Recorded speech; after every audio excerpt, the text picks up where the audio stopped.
జూబ్లీహిల్స్ ఉప ఎన్నికలో గెలుపుపై మూడు ప్రధాన పార్టీలు ధీమా వ్యక్తం చేస్తున్నాయి. గెలుపు మాదంటే మాదంటున్నాయి. రేవంత్ కృషి ఫలించిందని టీపీసీసీ చీఫ్ చెప్తే కాంగ్రెస్ దౌర్జన్యాలు చేసినా ఓటర్లు బీఆర్ఎస్ నే గెలిపించబోతున్నారు అన్నారు కేటీఆర్. ఇక ఉప ఎన్నికలో సైలెంట్ ఓటింగ్ దీపక్ రెడ్డికి అనుకూలిస్తుందని బీజేపీ చెప్తోంది. జూబ్లీహిల్స్ ఉప ఎన్నికలో గెలుపు కాంగ్రెస్ దే అన్నారు టీపీసీసీ చీఫ్ మహేష్ కుమార్ గౌడ్. నవీన్ యాదవ్ గెలుపు తథ్యమన్నారు. అభివృద్ధికి ప్రజలు పట్టం కట్టారన్నారు. జూబ్లీహిల్స్ ఉప ఎన్నిక ప్రశాంతంగా ముగిసింది.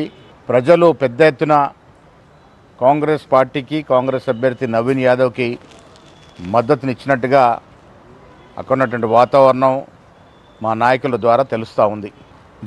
విచ్చలవిడిగా డబ్బులు పంపిణీ చేసినారు. వందల కోట్ల రూపాయల డబ్బులు పంపిణీ చేసినారు.